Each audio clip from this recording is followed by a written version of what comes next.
Good evening students, कैसे हैं आप सब। होप आप सब बहुत अच्छे होंगे। चलिए हम अपने करंट अफेयर्स के क्लास को कंटिन्यू करते हैं। हम लोग नेशनल करंट अफेयर्स पढ़ रहे थे, जो लास्ट क्लास में वो पूरा ख़त्म हो गया है और आगे देखते हैं अब हमें कौन सा टॉपिक पढ़ना है। ठीक है, तो अब हमें पढ़ना है अंतर्राष्ट्रीय परिदृश्य। ठीक है, तो अब हम इंटरनेशनल टॉपिक्स को देखेंगे कि उसमें क्या क्या है। तो पहला टॉपिक देखते हैं क्या है। पहला टॉपिक है चीन अफ्रीका सहयोग मंच। ठीक है, चूँकि देखिए ये इस टॉपिक से ज़्यादा सवाल बनते रही हैं, तो जो मेन फैक्ट्स होंगे वहाँ से हम उस फैक्ट्स को निकालते हुए आगे बढ़ेंगे। ठीक है, तो चलिए चीन अफ्रीका सहयोग मंच में हम देखते क्या दिया गया है। तो इसमें बताए, तो आप नाम देखिए क्या है। चीन अफ्रीका मतलब चाइना और अफ्रीका के बीच में जो सहयोग मंच है उससे यहाँ पर उसके बारे में बात की जा रही है। तो जो सबसे ज़्यादा महत्वपूर्ण होगा वो होगा जो भारत से रिलेटेड है वो, उसके अलावा भी कुछ पॉइंट्स को हम लोग देखेंगे। ठीक है, तो देखिए यहाँ पर बताया जा रहा है कि अभी हाल ही में चीन द्वारा कहाँ पर, बीजिंग में चीन अफ्रीका सहयोग मंच शिखर सम्मेलन के 9वें संस्करण की मेजबानी की गई। ठीक है, तो देखिए आपके याद रखने वाली चीज़ क्या है, तो आपको बस ध्यान रखना है ये जो चीन अफ्रीका सहयोग मंच हुआ है ये कहाँ पर हुआ है। ठीक है, तो आपको ध्यान रखना है चीन के बीजिंग में। ठीक है, यहाँ पर बीजिंग में हुआ है।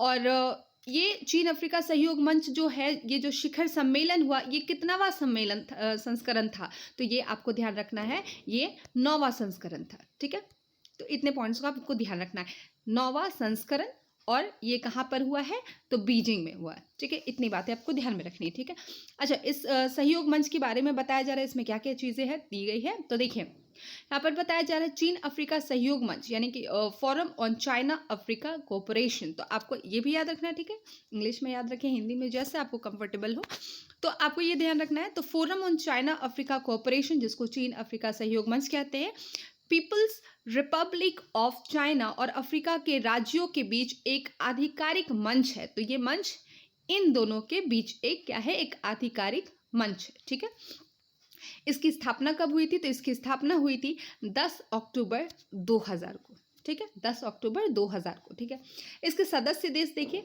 तो वर्तमान में कितने देख रहे हैं, तो आप 53 अफ्रीकी देश। ठीक है, तो 53 अफ्रीकन देश, स्वातनी देश सदस्य नहीं है। ठीक है, तो ये एक अलग से यहाँ पर दिया गया है, तो इसको आप ध्यान रखेंगे।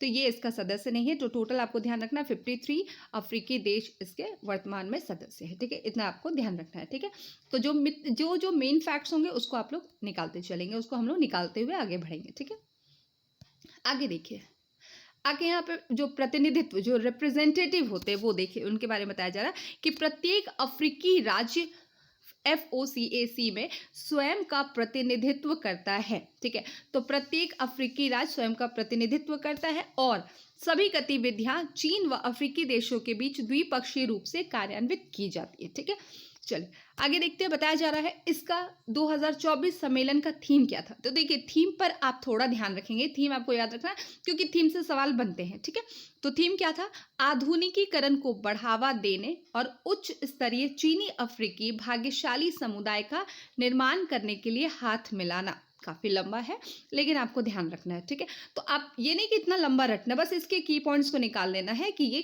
किस पर बेस्ड है। ठीक है, ये है, इंग्लिश में दिया गया है, joining hands to promote modernisation and build a high level Chinese African community of destiny. ठीक है, तो इतनी बातें आपको दिमाग में रखनी है। ठीक है, थीम आप याद रखा करें। ठीक है, अब देखिए बॉक्स में कुछ दिया गया है कि नरेंद्र मोदी ब्रुनेई जाने वाले पहले भारतीय प्रधानमंत्री। ठीक है, तो देखिए मैंने आपको पहले भी बताया था कि जहां पर भी आप ये देख रहे हैं कि पहला शब्द जुड़ रहा है तो वो थोड़ा आप इंपॉर्टेंट मान के चलेंगे, सवाल वहां से बन सकते हैं। तो यहाँ पर दिया गया कि ब्रुनेई जाने वाले सबसे पहले भारतीय प्रधानमंत्री कौन है, तो श्री नरेंद्र मोदी। ठीक है, तो यहाँ पर बताया जा रहा है कि हाल ही में प्रधानमंत्री 2 दिन के दौरे पर ब्रुनेई पहुंचे। ठीक है, और यह किसी भारतीय प्रधानमंत्री का पहला ब्रुनेई दौरा है। ठीक है, ये ध्यान रखना आपको। और बताया जा रहा है कि ब्रुनेई जो है वो दक्षिण पूर्वी एशिया में बोर्नियो द्वीप पर स्थित एक देश है। अच्छा चलिए, मैं आपको बोलने ही वाली थी कि देखिए यहाँ पर जब भी आप कोई नया जगह या कुछ भी नया नाम सुन रहे हैं, या फिर ये जैसा मैंने बोला कि ये भारत से जुड़ा हुआ है, यहाँ नरेंद्र मोदी जी की बात हो रही है, प्रधानमंत्री की बात हो रही है, तो आप क्या करेंगे, इसके बारे में थोड़ा सा आप पढ़ लेंगे कि ये क्या है, कहाँ स्थित है, ये आपका कर्तव्य बनता है। ठीक है, या फिर उससे रिलेटेड, उस जगह से रिलेटेड कोई बहुत ही हाईलाइटेड कोई नदी है तो वो भी पढ़ लिया करिए, क्योंकि सवाल ऐसे भी बनता है, डायरेक्ट ना पूछकर आपको उस जगह से रिलेटेड सवाल पूछ सकता है। ठीक है, तो देखिए यहाँ पे ब्रुनई के बारे में दिया गया कि ब्रुनई जो है वो दक्षिणी पूर्वी एशिया में बोर्नियो द्वीप पर स्थित एक देश है। ठीक है, और इसकी सीमा जो है वो मलेशिया से लगती है, और इसकी राजधानी बंदर सेरी बेगावान तथा मुद्रा ब्रुनई डॉलर है। ठीक है, तो इतनी बातें ये ब्रुनई के बारे में दी गई है। क्यों दी गई है? क्योंकि हमारे प्रधानमंत्री जी वहां पर गए हैं, तो पहले भारतीय प्रधानमंत्री। ठीक है, तो ये आपको ध्यान में रखना है। ठीक है, देखिए नेक्स्ट दिया गया है प्रधानमंत्री नरेंद्र मोदी की पोलैंड और यूक्रेन यात्रा। ठीक है, तो देखिए हमारे प्रधानमंत्री जी विदेश यात्रा करते रहते हैं, तो यहाँ पर कई सारी आपको यात्राएं मिलेंगी। ठीक है, तो देखिए बताया जा रहा है 22 से 24 अगस्त 2024 के बीच प्रधानमंत्री ने पोलैंड और यूक्रेन की यात्रा की। ठीक है, तो आपको ये रटने की जरूरत नहीं, ये सवाल नहीं बनेंगे कि कितने से कितने तारीख को। ठीक है, इस दौरान प्रधानमंत्री नरेंद्र मोदी यूक्रेन के राष्ट्रपति वोलोदिमिर जेलेंस्की के साथ, खैर ये नाम तो काफ़ी अभी हाईलाइटेड था, क्योंकि यूक्रेन और रशिया से रिलेटेड काफ़ी मुद्दे हुए थे एक समय में, काफ़ी मतलब ये मुद्दा हाईलाइटेड रहा। तो देखिए जेलेंस्की के साथ सार्थक वार्ता की।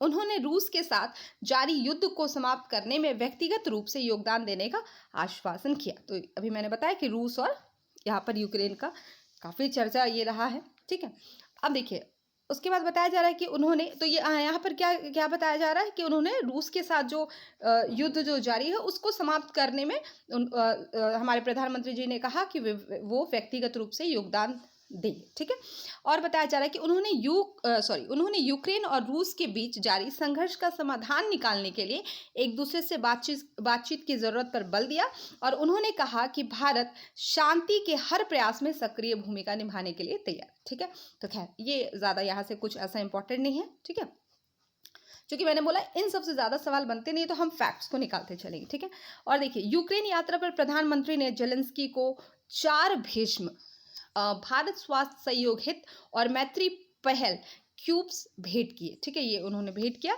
और प्रत्येक भीष्म क्यूब में सभी प्रकार की चोटों और चिकित्सा स्थितियों के लिए प्राथमिक देखभाल से जुड़ी दवाइयाँ और उपकरण शामिल है। ठीक है, तो ये आपको ध्यान रखना है। ठीक है, तो ये थोड़ा सा आप देख लीजिएगा। ठीक है, तो ये आपके लिए इंपॉर्टेंट है। ठीक है, चलिए नेक्स्ट देखते हैं ब्रिटेन और बांग्लादेश में नस्लीय हिंसा। ठीक है, अब देखिए यहाँ पर बताया जा रहा है कि जैसे ब्रिटेन में बसना जो है वो लोगों का सपना हुआ करता था, लेकिन ब्रिटेन की ड्रीम सिटीज़ जो है अब वो क्या हो गई है, दंगा सिटी बन गई है। ठीक है, ठीक है, तो ब्रिटेन की जो ड्रीम सिटीज़ है वो अब क्या हो गई है, दंगा सिटी बन गई है। कारण क्या है? तो देखिए बताया जा रहा है कि कुछ कट्टरपंथी जमातों की वजह से ताकतवर ब्रिटेन की प्रतिष्ठा जो है वो खाक में मिल गई है। तो देखिए एक बात हमेशा याद रखिएगा, जहाँ पर भी ये जो शब्द आप देख रहे हैं कट्टरपंथी, तो ये शब्द किसी भी चीज़ के लिए सही नहीं है। ठीक है, तो ये शब्द अपने आप को ही दर्शाता है कि ये एक नेगेटिव चीज़ को ही दर्शाता है। ठीक है, तो इस कुछ कट्टरपंथी जमातों की वजह से ताकतवर ब्रिटेन जो है वो अब उनकी जो प्रतिष्ठा है वो खाक में मिल गई है, बताया जा रहा है। और एक नहीं, दो नहीं, बल्कि ब्रिटेन के कई शहर दंगों की आग में झुलस गए हैं। ठीक है, और साथ में बताया जा रहा है कि राजधानी लंदन से लेकर टेक्सटाइल कैपिटल मैनचेस्टर को दंगाइयों ने आग के हवाले कर दिया। ठीक है, तो इसलिए यहाँ पर ये ब्रिटेन में जो हिंसा हुई उसके बारे में ये बताया जा रहा है। ठीक है, अब देखिए हुआ क्या, बताया जा रहा है कि ब्रिटेन के साउथ पोर्ट में 3 बच्चियों की हत्या के बाद अप्रवासियों के खिलाफ हिंसक प्रदर्शन शुरू हुआ। ठीक है, यहाँ पर 3 बच्ची की हत्या हो गई, तो उसके बाद यहाँ पर एक हिंसक प्रदर्शन शुरू हुआ, और साउथ पोर्ट स्थित डांस वर्कशॉप में एक सिरफिरेज चाकूबाज ने 3 बच्चियों की चाकू घोंपकर हत्या कर दी, जिसके बाद क्या हो गया, वहां पर हिंसा भड़क गया। और बताया जा रहा है कि आरोपी स्ताकुबाना पर ही इन 3 बच्चियों की हत्या का आरोप लगा है। तो इस व्यक्ति पर उन बच्चियों का आरोप लगा है।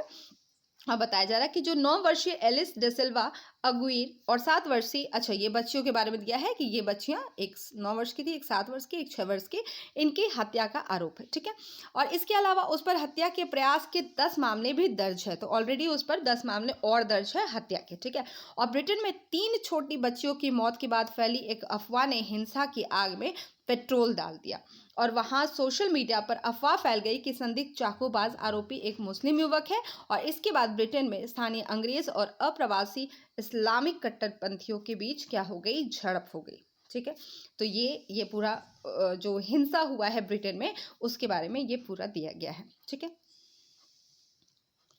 अब देखिए हमने ब्रिटेन के बारे में पढ़ा, अब देखते हैं बांग्लादेश में। और साथ ही साथ यहाँ पर आपने न्यूज़ में भी देखा होगा और यहाँ पर बताया जा रहा है कि जबकि वहीं बांग्लादेश में हिंसा और शेख हसीना सरकार के खिलाफ विरोध प्रदर्शन के बाद प्रधानमंत्री ने इस्तीफा दे दिया। ठीक है, और ढाका छोड़कर भारत पहुंच गई है। तो आप सभी अगर न्यूज़ देखते होंगे, अपडेटेड होंगे तो सबको पता होगा। अब बताया जा रहा है कि अर्थशास्त्री से राजनेता बने यूनुस को अंतरिम सरकार का प्रमुख नियुक्त किया गया और मालूम हो कि यूनुस को माइक्रोलैंडिंग पर उनके अग्रणी कार्य के लिए 2006 में नोबेल शांति पुरस्कार से सम्मानित किया गया। ठीक है, तो यहाँ पर कुछ बहुत ज़्यादा ऐसा इंपॉर्टेंट नहीं था, बस ये तो काफ़ी चर्चा में रहा है तो ध्यान में रखेंगे।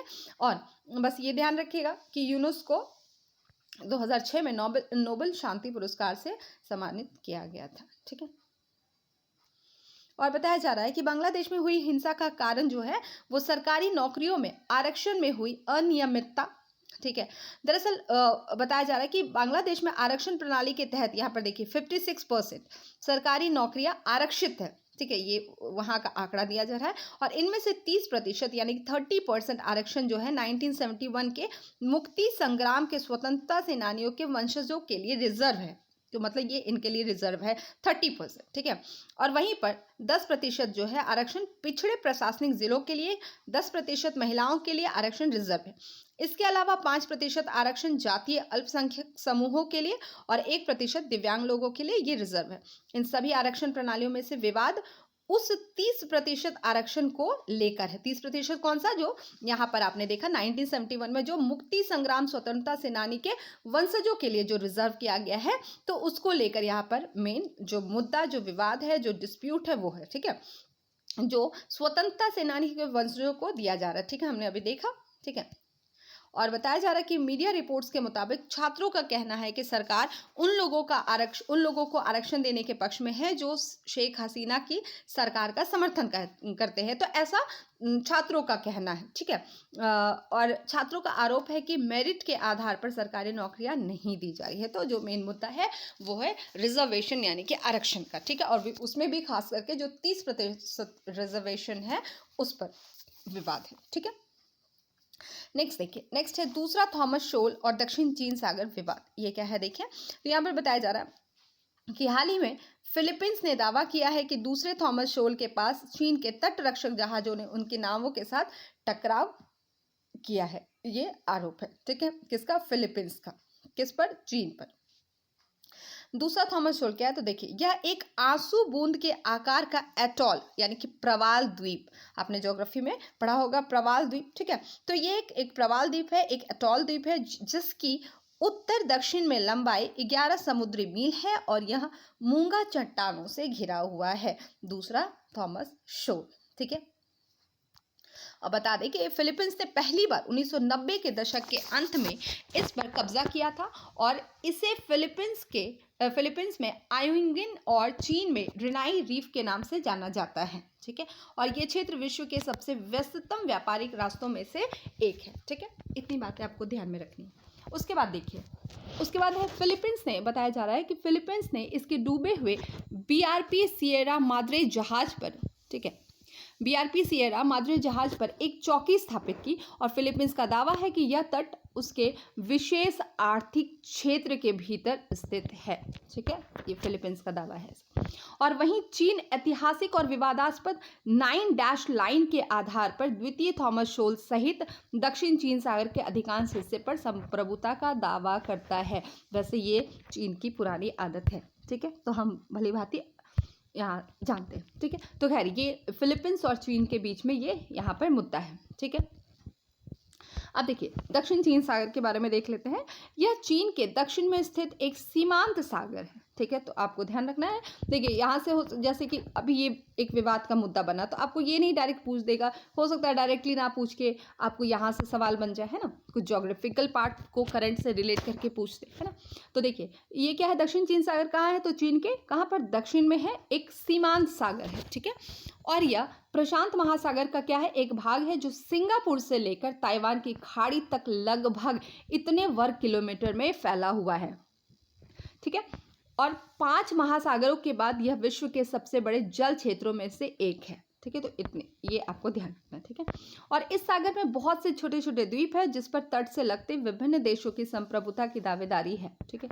खैर चलिए आगे देखिए, दक्षिण चीन सागर में चीन की दिलचस्पी। तो देखिए इसमें बताया जा रहा है दिलचस्पी जो है वो किसमें है चीन की, तो इलाके का सामरिक और व्यापारिक महत्व, ठीक है। मतलब ये जो दिलचस्पी होने के पीछे का बताया जा रहा है। फिर बताया जा रहा है कि इस समुद्री क्षेत्र में तेल और प्राकृतिक गैस के भंडार है। उसके अलावा यूएस डिपार्टमेंट ऑफ एनर्जी के अनुसार इसमें 11 बिलियन बैरल्स तेल और 190 ट्रिलियन क्यूबिक फीट प्राकृतिक गैस संरक्षित है। और फिर विश्व के समुद्री व्यापार का करीब 20% कारोबार इसी क्षेत्र से होता है और यह चीन के लिए कमाई का बड़ा जरिया बन सकता है, इसलिए वह इसे नहीं छोड़ना चाहता है, ठीक है। तो समझ रहे हैं, अब इतनी सारी ये बातें बताई जा रही है दक्षिण चीन सागर की, ठीक है, इसीलिए। अच्छा विवाद क्या है, तो देखिए चीन दक्षिण चीन सागर के लगभग 80% हिस्से पर अपना दावा करता आया है और 1947 से बताया जा रहा है कि चीन ने पहली बार 11 डैश लाइन के माध्यम से दक्षिण चीन सागर पर अपना दावा पेश किया था, ठीक है। और 9 डैश लाइन जो है वो 9 चिन्हों की एक वक्राकार रेखा है जिसके अंतर्गत दक्षिण चीन सागर का लगभग 90% क्षेत्र जो है वो सम्मिलित हो जाता है। उसके अलावा 1949 में पीपल्स रिपब्लिक ऑफ चाइना के गठन के बाद टोंकिंग की खाड़ी को 11 डैश लाइन से बाहर कर 9 डैश लाइन को अस्तित्व में लाया गया, ठीक है। तो हम लोग को इतने विवाद में नहीं पड़ना है, हम लोग को बस फैक्ट निकालते चलना है। इसके बाद बताया जा रहा है 1958 में जारी चीन के घोषणा पत्र में भी क्या था, 9 डैश लाइन के आधार पर दक्षिण चीन सागर के द्वीपों पर अपना दावा किया गया, ठीक है। उसके अलावा चीन के मानचित्र पर बनी 9 डैश लाइन के अंतर्गत आने वाले जलीय क्षेत्र को ताइवान, फिलीपींस, वियतनाम, ब्रुनेई व मलेशिया के जलीय क्षेत्र ओवरलैप करते हैं। और 2016 में अंतर्राष्ट्रीय अधिकरण ने 9 डैश लाइन को विधिक रूप से आधारहीन घोषित कर दिया था, परंतु चीन ने इस निर्णय को मानने से इनकार कर दिया था, ठीक है। उसके बाद चीन इस क्षेत्र में लगातार कृत्रिम द्वीपों का निर्माण कर रहा है और इसके बाद कई एशियाई देशों ने चीन के इस कदम से असहमति जताई, तब से ही इस क्षेत्र पर विवाद जो है वो कायम है। तो मेनली दक्षिण चीन सागर को लेकर इसका काफ़ी महत्व है, तो इसलिए यहाँ पर ये विवाद हो रहा है, ठीक है। अब देखिए बांग्लादेश प्रसंग, सेंट मार्टिन द्वीप। यहाँ पर देखिए बांग्लादेश की पूर्व प्रधानमंत्री शेख हसीना के इस्तीफे के पीछे अमेरिका की भूमिका की संभावना होने का दावा किया जा रहा है।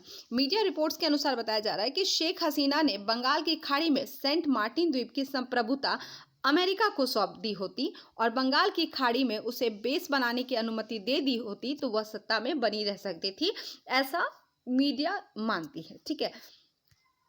उसके बाद देखते हैं, अच्छा इस द्वीप के बारे में देख ले, तो बताया जा रहा है जो सेंट मार्टिन द्वीप बंगाल की खाड़ी के उत्तर पूर्वी क्षेत्र में बांग्लादेश और म्यांमार की सीमा से निकट स्थित है। देखिए तो ये सब चीज़ें जब आपके करंट में बनते हैं ना, तो आपको इसका ज्योग्राफिकल पार्ट अच्छे से पता होना चाहिए क्योंकि सवाल यहाँ से कोरिलेट करके पूछे जाते हैं, ठीक है। अब देखिए ये किससे सीमा साझा करता है, तो ये बांग्लादेश और म्यांमार की सीमा के निकट स्थित है, ठीक है। इसके अलावा यह बांग्लादेश के कॉक्स बाजार टेक्नॉफ प्रायद्वीप के दक्षिणी सिरे से 9 किलोमीटर क्या है दूर है, ठीक है। और बता दें कि 7.3 किलोमीटर लंबा यह द्वीप, 7.3 किलोमीटर लंबा यह द्वीप, तो ये भी आप ध्यान रखिएगा, समुद्र तल से 3.6 मीटर की ऊंचाई पर है, ठीक है। और यह बांग्लादेश का एकमात्र प्रवाल द्वीप है और समुद्री कछुए का प्रजनन स्थल भी है, ठीक है। तो ये आप ध्यान रखें। तो ये द्वीप के बारे में यहाँ पर दिया गया सेंट मार्टिन द्वीप, ठीक है। इसकी पृष्ठभूमि देख लीजिए, यह द्वीप लगभग 5000 वर्ष पहले टेक्नॉफ प्रायद्वीप का हिस्सा था, लेकिन धीरे धीरे क्या हो गया, ये समुद्र में डूब गया। और बता दें कि लगभग 450 वर्ष पहले वर्तमान सेंट मार्टिन द्वीप के दक्षिणी उपनगर पुनः उभरे तथा इसके बाद अगले 100 वर्षों में द्वीप के उत्तरी और शेष भाग समुद्र तल से ऊपर उठ गए। अच्छा, बांग्लादेश के लिए महत्व क्या है? तो ये रणनीतिक स्थान, ठीक है। तो इतने से अभी आपको रणनीतिक स्थान और ये सब नहीं उतना जानना है, क्योंकि अभी आप आंसर राइटिंग के लिए नहीं, अभी आप प्रीलिम्स के लिए कर रहे हैं, तो फिर भी हम लोग एक थोड़ली इसको देखते चलेंगे, ठीक है। देखिए, सेंट मार्टिन द्वीप बंगाल की खाड़ी में बांग्लादेश म्यांमार समुद्री सीमा से निकट स्थित है और यह बांग्लादेश का सबसे दक्षिणी बिंदु है, ठीक है। और यह बांग्लादेश के विशेष आर्थिक क्षेत्र संबंधी समुद्री दावों को पुष्टि करने में महत्वपूर्ण भूमिका निभाता है, ठीक है। ये इसका रणनीतिक स्थान। अब आर्थिक क्षमता क्या बता रहा है? बताया जा रहा है कि यह द्वीप जो है इसके आसपास का जल समुद्री संसाधनों में समृद्ध है, जिसमें मछली व संभावित रूप से हाइड्रोकार्बन शामिल है। और इस द्वीप में पर्यटन की भी अत्यधिक क्षमता है और यह घरेलू और अंतर्राष्ट्रीय पर्यटकों को आकर्षित करता है, जो स्थानीय अर्थव्यवस्था में योगदान देता है। उसके बाद इसका पर्यावरणीय महत्व भी है। बताया जा रहा है कि यह द्वीप पारिस्थितिक रूप से संवेदनशील क्षेत्र है, जो प्रवाल भित्तियां, समुद्री कछुए एवं विभिन्न मत्स्य प्रजातियों सहित विविध समुद्री जीवों का आवास है।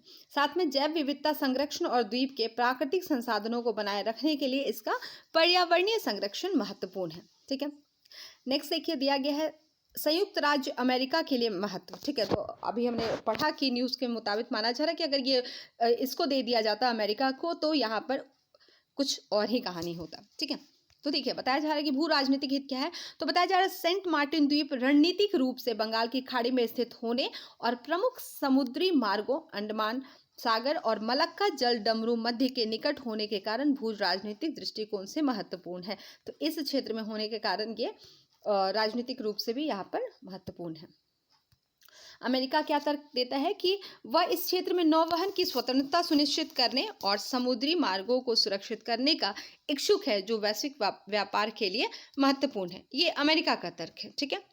उसके बाद क्षेत्रीय सुरक्षा देखिए, बताया जा रहा है कि अमेरिका को अपनी व्यापक हिंद प्रशांत देखिए, अगर जब आप इस टाइप के टॉपिक पढ़ रहे हैं तो आपके सामने वर्ल्ड मैप खुला होना चाहिए, ठीक है। तो आप देखिए, बताया जा रहा है कि जो व्यापक हिंद प्रशांत रणनीति के हिस्से के रूप में दक्षिण एशिया, विशेष रूप से बंगाल की खाड़ी में स्थिरता बनाए रखने में रुचि है और सेंट मार्टिन द्वीप जो है वो अपनी अवस्थिति के आधार पर क्षेत्रीय सुरक्षा गतिशीलता में प्रमुख भूमिका निभाता है, ठीक है। और यह भूमिका विशेष रूप से हिंद महासागर में चीन के बढ़ते प्रभाव के संबंध में महत्वपूर्ण है, ठीक है। नेक्स्ट देखिए, नेक्स्ट है पर्यावरण संबंधी चिंताएं। अब इसमें क्या दिया गया कि बताया जा रहा है कि वैश्विक पर्यावरण संरक्षण में अमेरिका का निहित स्वार्थ है, विशेष रूप से समुद्री पारिस्थितिकी तंत्र की सुरक्षा में। और सेंट मार्टिन द्वीप की प्रवाल भित्तियों और समुद्री जीवन अंतर्राष्ट्रीय पर्यावरणीय हित के अनुरूप है और अमेरिका इन परितंत्रों को संरक्षित करने के उद्देश्य से पहल का समर्थन कर सकता है, ठीक है। तो ये अमेरिका से रिलेटेड हमने सेंट मार्टिन के बारे में देखा, ठीक है। अब अमेरिका द्वारा सेंट मार्टिन द्वीप पर प्रभाव का कारण क्या, देखिए यहाँ पर बताया जा रहा है कि अमेरिका इस पर सैन्य अड्डा स्थापित करना चाहता है, ठीक है। देखिए, हर कोई वर्चस्व की होड़ में लगा हुआ है, तो यहाँ पर ये अपना सैन्य अड्डा स्थापित करना चाह रहा है और इसके लिए कथित तौर पर अमेरिका द्वारा सेंट मार्टिन द्वीप को अधिग्रहित करने का प्रयास लगातार जो है वो किया जा रहा है। और साथ ही अमेरिकी सेंट मार्टिन द्वीप पर नियंत्रण करने या सैन्य अड्डा स्थापित करने से इनकार करता रहा और संभावित सैन्य अड्डा बांग्लादेश की संप्रभुता और रणनीतिक हितों के लिए सीधा खतरा पैदा कर सकता है। इससे क्षेत्रीय तनाव विशेषकर पड़ोसी देश भारत के साथ भी बढ़ सकता है, ठीक है। तो ये कुछ इंटरनेशनल आप वर्चस्व देख रहे हैं यहाँ पर। अब देखिए, भारत पर क्या प्रभाव होगा कि यदि यह द्वीप बांग्लादेश के अलावा किसी अन्य शक्ति जैसे अमेरिका या चीन किसी के नियंत्रण में यह आ जाता है, तो क्या होगा कि भारत के लिए एक चेक पोस्ट के रूप में काम करेगा। इससे बंगाल की खाड़ी एवं आसपास के पूरे समुद्री इलाके पर जो है वो नज़र रखी जा सकती है और इससे भारत के पूर्वी तट से होने वाला व्यापार भी प्रभावित हो सकता है। साथ ही भारत के सैन्य अभियानों व सैन्य गतिविधियों पर भी प्रभाव पड़ेगा, ठीक है। अब देखिए, और क्या बताया जा रहा है कि इस द्वीप पर अमेरिका या चीन के प्रभाव से भारत के क्षेत्रीय एकीकरण के प्रयासों को झटका लग सकता है। तो देखिए ये सब आपके मेंस के लिए काफ़ी इंपॉर्टेंट होगा। जब आप मेंस के लिए लिख रहे होंगे तो वहाँ पर आपके लिए इंपॉर्टेंट होगा, ठीक है। और इसके अतिरिक्त इसका प्रयोग किसी रणनीतिक मामले में भारत को संतुलित व नियंत्रित करने के लिए भी किया जा सकता है। इसके अलावा इस द्वीप का प्रयोग भारत के पूर्वोत्तर सीमावर्ती क्षेत्रों को प्रभावित करने के लिए भी किया जा सकता है और अन्य देशों के प्रवेश से बंगाल की खाड़ी में भारत के प्रभुत्व को क्या होगा, कम किया जा सकता है। और बता दें कि सेंट मार्टिन द्वीप से भारत की सैन्य एवं अंतरिक्ष गतिविधियों की भी निगरानी की जा सकती है, ठीक है। अब देखिए नेक्स्ट क्या है, नेक्स्ट है इजराइल फिलिस्तीन संघर्ष और इसका वैश्विक प्रभाव। अब देखिए बताया जा रहा है कि हमास को समाप्त करने के लिए गाजा पट्टी में इजराइल के ज़मीनी हमले के कारण इजराइल हमास के बीच चल रहा संघर्ष और बढ़ गया है, ठीक है। तो न्यूज़ में काफ़ी ये हाईलाइटेड रहा है और इसने संघर्ष के बाद के चरण और वैश्विक अर्थव्यवस्था पर इसके संभावित प्रभाव के बारे में चिंता बढ़ा दी है। अब देखिए विवाद का कारण क्या है, पहले देखिए बताया जा रहा है कि इजराइल का गठन जो है वो संयुक्त राष्ट्र के प्रस्ताव तथा ब्रिटेन के लीग ऑफ नेशन मैंडेट से हुआ था, ठीक है। ये इजराइल के बारे में बताया जा रहा है, ठीक है। अब बताया जा रहा है कि यहूदियों के लिए एक अलग देश की मांग यूं तो बहुत पहले से हो रही थी, लेकिन दूसरे विश्व युद्ध के दौरान यहूदियों के ऊपर जो अत्याचार हुए थे, विशेषकर आपने पढ़ा होगा हिटलर द्वारा, इसके फलस्वरूप यहूदियों के लिए एक अलग राज्य के मांग को अंतर्राष्ट्रीय समर्थन मिला, ठीक है। अब देखिए इसमें बताया गया कि इस विवाद को अगर हम ध्यान से देखें तो ऐसा लगता है कि यह संघर्ष कभी राष्ट्रवादी रहा ही नहीं, अपितु धार्मिक राजनीति की उपज मात्र है। इसमें बताया रहा है कि इजराइल फिलिस्तीन विवाद का सबसे बड़ा कारण यरूशलेम पर आधिपत्य स्थापित करना है, क्योंकि यह यहूदी, ईसाई और इस्लाम का धार्मिक स्थल है। इसलिए इजराइल और फिलिस्तीन दोनों इसे अपनी राजधानी बनाना चाहते हैं, ठीक है। तो कहीं ना कहीं आप अगर ओवरऑल देखें तो लड़ाई है किसकी, वर्चस्व की, ठीक है। चाहे वो किसी द्वीप को लेकर हो, किसी धार्मिक स्थल को लेकर हो या किसी भी चीज़ को लेकर।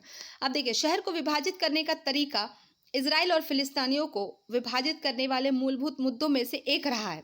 और बता दें कि अगर धार्मिक इतिहास का आकलन करें तो यहूदी धर्म इस्लाम और ईसाई धर्म से पूर्व का धर्म है। मतलब बताया जा रहा है यहूदी धर्म जो है वो इस्लाम और ईसाई धर्म से पूर्व का धर्म है। और 1920 का टकराव फिलिस्तीनी राष्ट्रवाद के उद्भव का प्रमुख कारक सिद्ध हुआ और अंततः 1947 में इजराइल फिलिस्तीनी विवाद में बढ़ोतरी हुई और बाद में यह विवाद अरब इजराइल विवाद में तब्दील हो गया।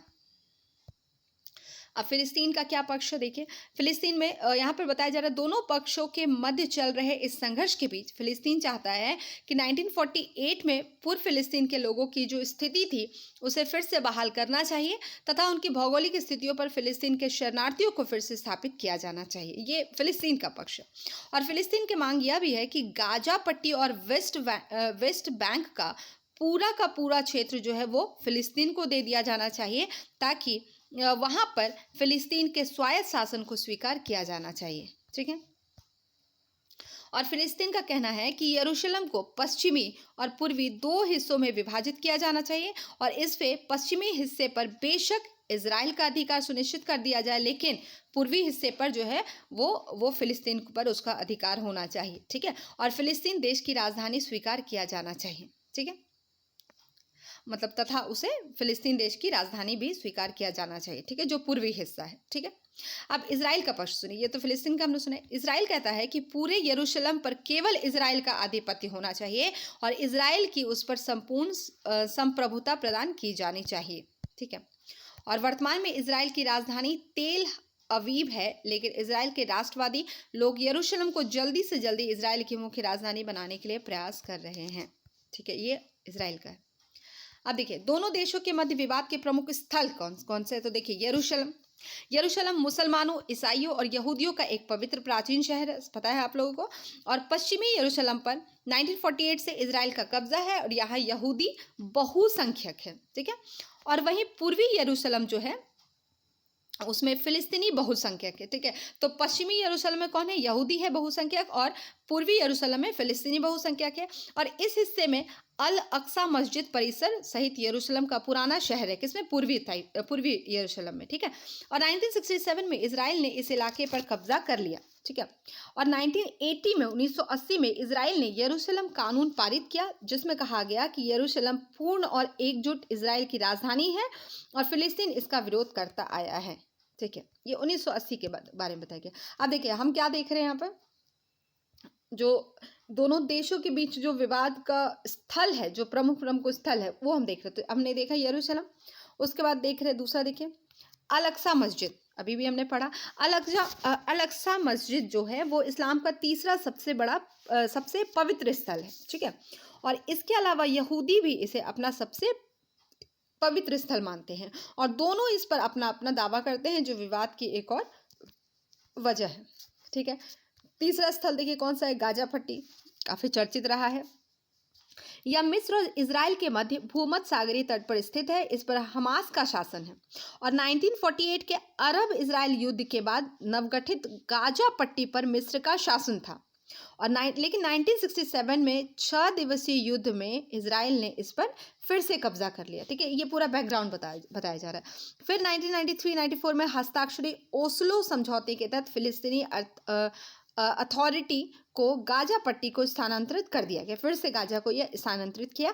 और 2005 में इजराइल में गाजा पट्टी से अपने सभी सैनिकों और निवासियों को क्या किया था, हटा लिया था।